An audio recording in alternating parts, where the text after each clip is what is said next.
fame. But for all those everyday pains, there's a moment when you start to feel release. That moment when you start to get back to being you. And you feels amazing. Panadol Extra film-coated tablets. Powerful pain relief. Release starts here. Contains paracetamol. Always read the label, leaflet. Newstalk weather. Thanks to Ryanair.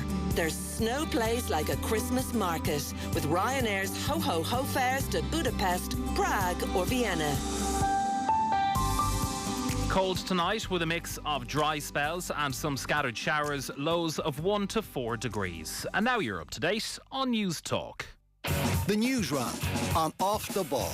With UPMC Orthopaedic Care. When things don't move, rotate or bend like they used to, choose us to help you get back in action. This is Newstalk. It's a pretty star-studded Off the Ball coming your way this Wednesday. Later this hour, we're going to be joined live from New Zealand by Conrad Smith, the two-time World Cup winning centre with the All Blacks. He's going to look forward to Saturday's game against Ireland. Jerry Thornley will give us the latest from the Irish camp as well. He's travelled out to see them train yesterday. We've got an indication that maybe Caelan Doris is going to play against New Zealand at the weekend. Will it be Crowley? Will it be Prendergast? Jerry's going to be with us just after 8 o'clock. We've a very interesting interview come up with Fiona O'Hara as well. A starlet when he was a youngster, was in the Leinster Academy, had offers to stay at Leinster. Ulster wanted to sign him. He decided instead to go to the AFL. Got churned out by the system, and by the time he got back to Ireland, had lost all love or interest in professional sport. Has just come off a season with the Westmeath footballers, and he's now stepping away from inter-county football as well. We'll talk to Fionn after 8 o'clock. And then the football show, one of our favourite guests, Daniela Fisichella, is going to be talking about Juventus's terrible start to the season. They're worse than 80 years. Igor Tudor has paid the price. Evan Ferguson started tonight for Roma, but did not finish the game for Roma. We'll talk about his situation in Serie A. And Andy Mitten will be with us as well. Because every time we ring Andy recently, it's been about misery for Manchester United. They've won 3 in a row. We said, Andy, let's come on and talk about Ruben Amorim turning a corner with United. So all that to come between now and 10 o'clock. Delighted to say on the Newsround, though, we've got Carl Mullaney with us. Carl, how are you keeping? Hey, Will. And we've got David Wilson. How are you, David? All good, Will. Carl, I haven't talked to you since you played in the Sligo final recently. I didn't think you were going to bring that up. I didn't, but Shane Coleman was on to me going, I hear he won his county final, Enniscrow. And I was like, no, check the result. Do not send him a text. He's in bed mourning this result. Yeah, sadly. How long has it been since you'd won a county title, or since you've won a county? We hadn't been in a final, in an intermediate final, since 1991, so there was actually no one on the team that was in the final, or born when we were last in the final. But we lost by 6, 118 to 112, no complaints, unfortunately. We didn't play particularly well on the day. But yeah, it's I'm kind of learning how to process these sort of things now. Monday wasn't too bad. Obviously, you're with your teammates and stuff, and then Tuesday it kind of hits you that you've lost and missed out on the chance that you mightn't get again to win one. So yeah, it's not great. But as time moves on, I suppose you kind of cherish the good moments you had along the way in reaching the final, and then kind of hoping that you'll get another chance at another final maybe. Are you a one club, one love kind of man? Because you've moved to Dublin over the last couple of years, and easily could have went. Enniscrone's quite the trip. You're commentating on the TV most times when you're not here, so you could have easily went, I'll just pick a Dublin club. Yeah, no, I'd be keen to play as long as I can for my home club. It is a bit of a trek, but I have to say, and I know the people that are playing in county finals and lucky enough to have their club in competition still, it's like such a joy to be travelling down the road on a Tuesday, even if it is a long trek, to be going preparing for a county final, because I've been playing since I was 16 with the adult team, if you like, so that's 14 years ago, and to get the chance then to play in a county final, so you do it every week. I love it. So I just hope I get another crack at it again next year, maybe, or soon. You've a shorter trip. Are you still playing football in Monaghan, or what's your plan? Yeah, I'm playing soccer in Monaghan, so it's a little bit different, but it's only an hour and a half down the road for me generally during the week, but it's nothing compared to the commute to Sligo. The thing is, though, we do play summer football, so we kind of run alongside the GA season, so the longer evenings, the playing in the good weather makes it a whole lot easier. But yeah, for next year, we had a good season this year. We won the league last year, so obviously it wasn't as good. But I still love it as well. And we were all sports crazy in here. We all work here, so we have to kind of, when you have the chance to, you should probably play as long as you can. Don't make me pit sports against each other. But does it become a challenge in Monaghan, a Gaelic football obsessed county as well, that lads are off playing Gaelic football? Yes and no. Like, there's one or two lads that do play. Our goalkeeper plays Gaelic football and soccer, but he manages to make it work and he balances it. You can always make accommodations, and I think our team in particular has been very good for accommodating lads to play both. And like, you know, it's a short career. Like, even if you're in your adult career, I guess, like, if you want to play whatever sports you want to play, you should go and do it. Like, and don't worry about committing to one or two or three teams. Like, it's a short career, so try and play as much as you can. Yeah, and I don't think whatever the sport it is, nothing matches the dressing room with your teammates. Like, there's nothing like that. And then I think, you know, definitely when you're taking advice from people that are a bit older than you, their advice is to keep playing for as long as you can, regardless of how awkward it might be logistically to keep at it. So yeah, when we won the league last year, it was like the 2 days after were maybe the best 2 days I think I've ever had, and as part of any team. And like, lads there, a couple of lads are coming towards the end of their career maybe, or their end of their tenure with us, and you know, I see them, they're a bit older than me, but you know, I think they'd really love to keep on playing as long as they can. And like, you know, you always have that little inkling, like, oh, maybe I'll hang up the boots this year, I'll go and maybe play something else. But you know, the love of it is always there, and I don't think that can ever really be extinguished. Yeah, until you're limping around the office, David, the day after you're driving up from Monaghan. That is after a training session the night before. That's happened a few times this year, hasn't it? That says more about me and my preparation than anything else. Roma are leading at the moment. They're also right in a Serie A title race. A bit like Arsenal there, 1-0 to the Roma is the way the Gasperini is playing this season. The bad news was, David, I was on to Daniela a little bit earlier on. We were thinking, Evan Ferguson, 2 games on the bench. Gasperini's talking about, you know, his physical profile and a bit concerned about how he came back after the international window and has to get sharper, has to get fitter. Puts him in against Parma in a game that they need to win, and 6 minutes later, what happens? Well, 6 minutes later, he receives a tackle that forced him to go over on his ankle, and by the looks of things, it seems like the ankle that he's been struggling with for not just this last couple of months, but maybe the last couple of years. I think it all stems from, remember that really, really bad Fabinho tackle in the FA Cup? Yeah, with Liverpool, when Liverpool played Brighton. I think he's had issues with fully maybe trusting himself and fully trusting his body since that tackle. It was a horrendous tackle. And yeah, like, he's been unfortunate again with this injury, and really unfortunate timing for Ireland, because we have 2 massive games against Portugal and Hungary in November. And in fact, even though Ferguson hasn't been maybe producing his best football for Roma, he's still been pretty good in a really poor Ireland team, and he scored four competitive goals in the last 5. So we really do need him. And look, hopefully it's not as bad as first feared, but by the looks of things and by the looks of the clips that we've seen, it doesn't look good. Is there apology due to Sammy Smodics? I saw him in hospital after getting his ankle operated on as well. A lot of Ireland fans always been having a go with him recently, where it was he's pulled out of squads and he's up and around. So it turns out Kieran McKenna was saying he's been getting injections into his ankle to be able to play all season, and eventually they just decided this isn't going to hold up anymore. People tended to very quickly go, Smodics doesn't care about playing for Ireland. It seems to me he's been injured. Yeah, exactly. And the thing with Sammy Smodics is that he's always put in 110% for Ireland. You can always tell that playing for Ireland means a lot to him. But the thing is, for these players, is that your bread and butter is your club. And you know, he's been given a contract at Ipswich when they're in the Premier League. It's probably quite a good one. He's 31 now, I think.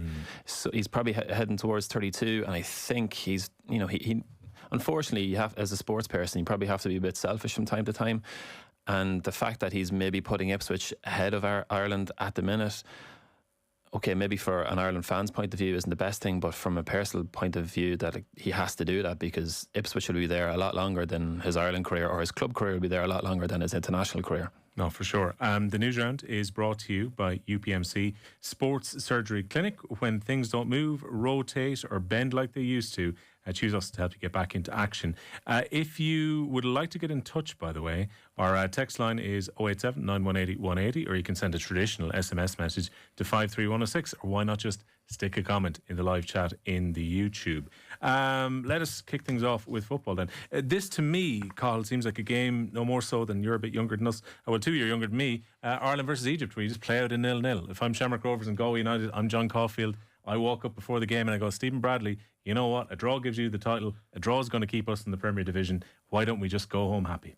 Well, let's see what happens. It's an hour, less than an hour's time now, Will, till kick-off at Tallaght Stadium between Shamrock Rovers and Galway United in the League of Ireland Premier Division. The Hoops just need a point, as you say, to claim the league title, and then Galway in search of points as well in their battle to avoid relegation tonight. And kick-off for that one at Tallaght Stadium is at 8 o'clock. And you mentioned Evan Ferguson. He's already emerged as a doubt now for Ireland's World Cup qualifiers with Portugal and Hungary next month after sustaining that injury in action for Roma tonight against Parma. That game now into the final 10 minutes, Roma leading by 1-0. One of David's mates, I'm assuming, or possibly one of his opponents, Gordon, a good player is young Wilson, narky on the pitch as well. This is the reputation that I've had with some of my club mates, but I think if you really did know me, that isn't true. I think I've only had like 3 or 4 yellow cards this season and no suspensions. 3 or 4, so you've avoided the 5 for the suspension. Yeah, no suspensions. Yeah, we've won our game on Sunday, a Leinster Junior Cup game. So hopefully we can win that and keep the season going on a bit longer. But thanks, Gordon. I was going to slag you and say we're only a couple months in the season, but of course you're right. At the end of a summer season, so you've done very well indeed. Kieran also in touch. Well done to Carla Ward in Ireland last night. Great second half performance. Thoroughly deserved to go through. I think they did deserve to go through over the 2 legs, and that's 7 wins out of 8. Slovenia feels a long time ago now, lads. It does.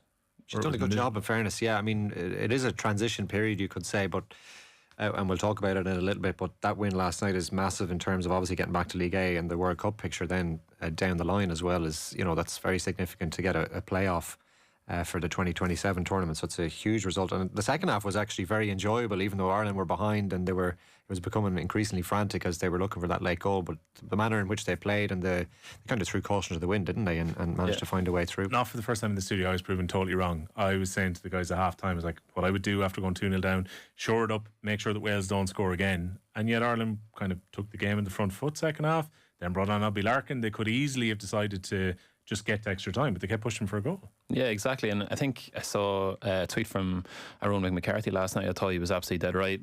Ireland were the much better team for 3 halves of the 4 halves of those 2 games against Belgium. And it was great to see. Just, it was a bit old-fashioned Ireland team, kind of getting the ball along, a couple of flick-ons, Abbie Larkin running in behind. I thought the way that Carla Ward set up the team over the 2 games has been really good, and it got the best out of players like Katie McCabe, and it's a really great opportunity to have like a couple of big standout games back in the Aviva, hopefully again in Nations League A. Yeah, I'm glad to hear that Mick McCarthy and his good wife Sue couldn't step away from sport for the night on their time off. It's half term with the kids, to use an almost English phrase. No, we're going to watch the match. Not just watch it, I'm going to tweet my views out to the world as well. So Mick doesn't take breaks, kids. He just keeps going. He's a sporting machine. Martin O'Neill back in charge of Celtic. That is a sentence I did not expect to say before last weekend. Yeah, he's in the dugout this evening, Will, for their meeting with Falkirk at Parkhead in the Scottish Premiership tonight. Johnny Kenny and Liam Scales both in the starting team there for Celtic. Sean Maloney assisting O'Neill in his interim period in charge following the departure of Brendan Rodgers on Monday night. Celtic today confirming that Brendan Rodgers' assistant manager John Kenny had also left the club. Coaches Adam Sadler and Jack Lyons, along with the head of performance Glenn Driscoll, have also departed Parkhead as well. The reigning champions start the night 8 points adrift of Hearts at the top of the table. The leaders go to St Mirren this evening. Elsewhere, Hibernian host Rangers. Motherwell go up against Dundee United, and Kilmarnock face Aberdeen. All of those matches due to get underway at 7:45. Give us a run. What's happened in the EFL Cup tonight? Yeah, busy night and a few tasty matches to look forward to as well. In the 4th round, Newcastle continuing their defence of the League Cup crown with a match against Tottenham this evening. Elsewhere, Liverpool face Crystal Palace. Trent Coney-Doherty on the bench there for Liverpool. Arsenal take on Brighton. Manchester City making the trip to play Alan Sheehan's Swansea City. Adam Ida in the team for the Welsh club tonight. And Wolves play Chelsea. Matt Doherty in the Wolves team tonight. Last night, Brentford advanced to the last 8 with Heath Andrews' side getting the better of Grimsby Town. Also success for Brian Barry Murphy with his Cardiff City team overcoming the challenge of Welsh rivals Wrexham by 2-1. Fulham beat Wickham on penalties to advance to the last 8. Yeah, we mentioned the girls in green who are on their way to League A of the Nations League, and the significance of this now assuring a playoff spot. We've been hearing from some of the former Ireland players after the game last night. Yeah, the Republic of Ireland, as you say, will back in League A of the Women's Nations League following that aggregate win over Belgium last night. 5-4 in aggregate. The girls in green lost 2-1 on the night in Leuven, but had a 4-2 advantage following the first leg in Dublin on Friday night. Abbie Larkin netted the late goal last night that proved to be decisive. Carla Ward's side now guaranteed at least a playoff for the 2027 World Cup. It was also a big night for Katie McCabe. She made her 100th appearance for Ireland in Belgium last night, and McCabe's former teammate Julianne Russell paid tribute to the Arsenal star on this morning's Off the Ball breakfast. I think she's a leader, as in she would leave every single last part of energy on that pitch. Like, she wears her heart in her sleeve, as everyone sees.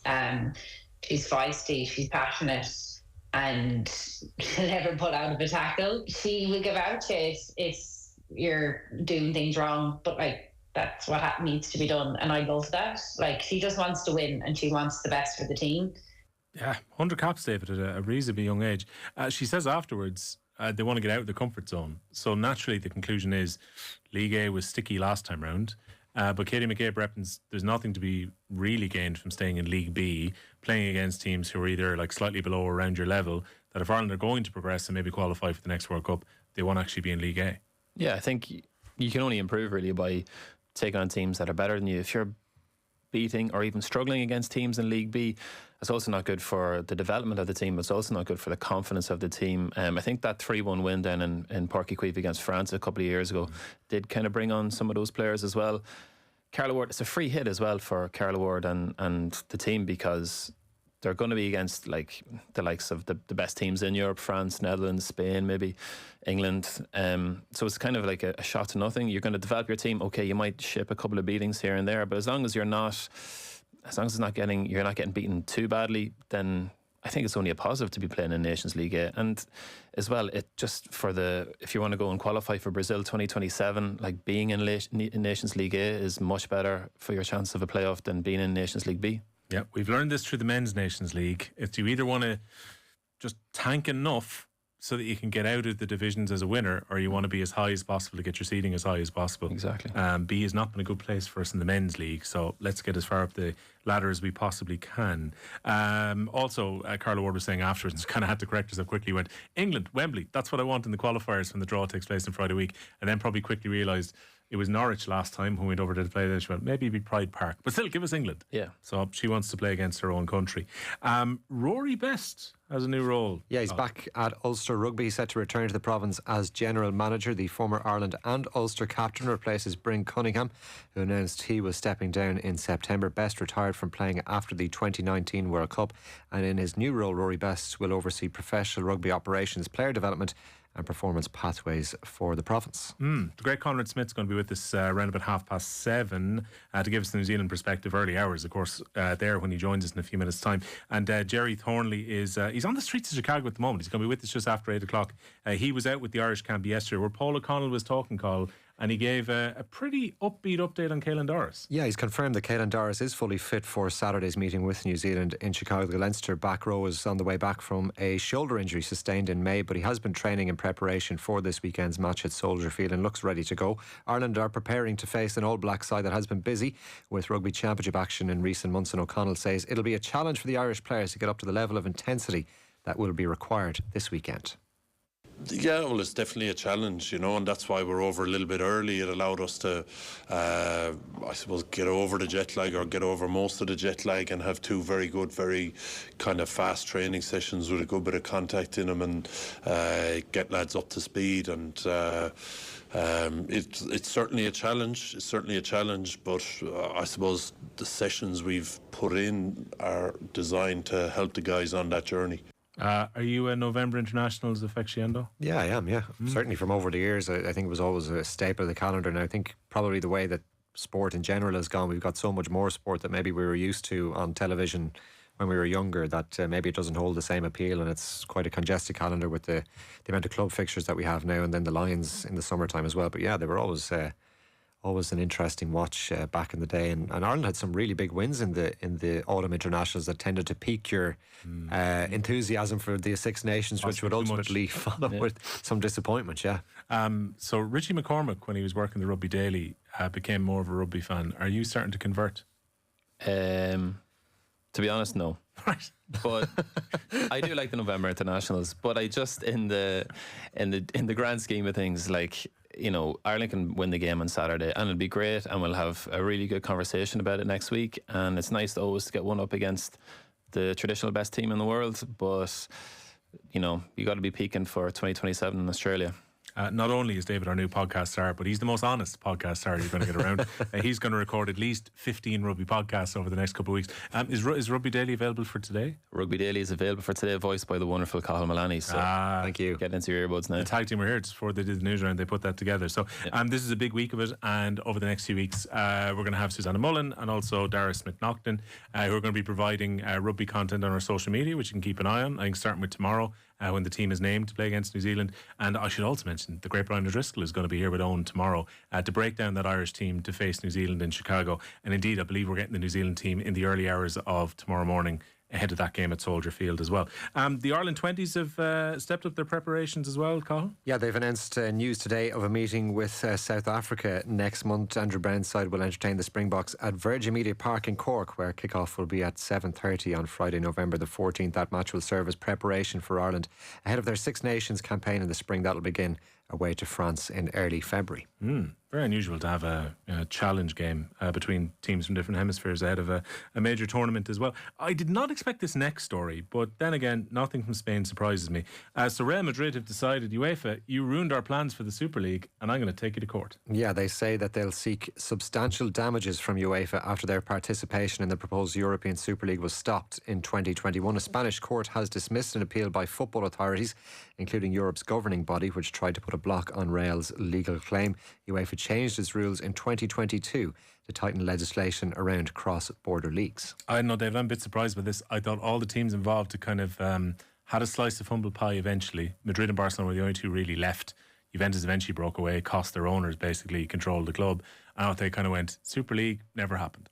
Well, I think Real Madrid and Barcelona are just two clubs that you can never say no to. Look at Barcelona pulling every financial lever under the sun. There's none left. There's literally none left, and it's just a remortgaging now and paying further down the line.